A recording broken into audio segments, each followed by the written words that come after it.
The Wyoming Special District Handbook is yet another resource that most executive directors and board members in Wyoming are going to want to be familiar with. Why? Because Wyoming is kind of in its own category. Even if you compare Wyoming to other states that have overwhelmingly high rural populations, the analog is not going to be 100% a 1-to-1 ratio drop-in. It's just not. So this is very well illustrated with a class that UW used to offer, Polls 4710. Political Science 4710 was rural governance.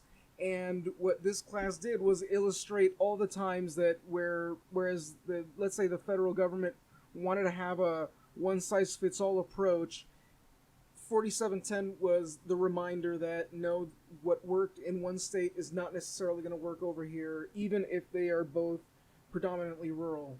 So because of that, the Wyoming Special District Handbook will give you some food for thought.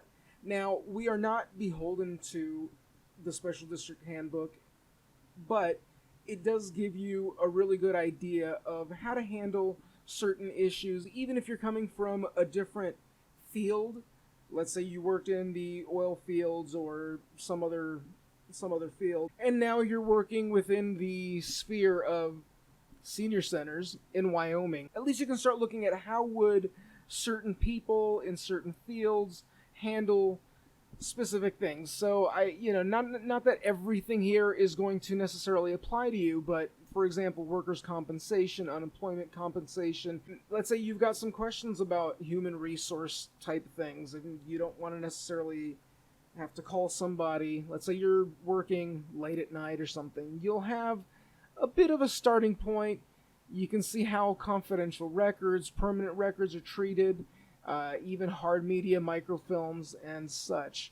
These are not the only types of topics, though. Cash receipts, disbursements, investments. Again, not all of this is going to 100% apply to you, but to have a document like this, you can at least start realizing where your starting point might be, who it is that you might want to talk to, or what kind of policies you might consider enacting in the future. As far as the uses go within the Wyoming Senior Center space, I would recommend that people just start skimming through the table of contents, see what topics they might actually benefit from, and then head over to that page, start reading, and see if any of it is applicable to you. It might also be helpful to read some of the sections, maybe get a little familiar with them, and then discuss with other senior center employees or other executive directors, board members, and such, just for the discussion. The Wyoming Special District Handbook is approximately 58 pages. They're not all going to be just dense pages full of reading and reading and reading. As you can see here, there are many checklist type pages that are meant more to help you out, just to kind of keep track of what your goals and other initiatives are. But like I said, it's not like we're expecting you to read the whole thing, but skim it. See if there's anything that does apply to you or your coworkers and discuss it.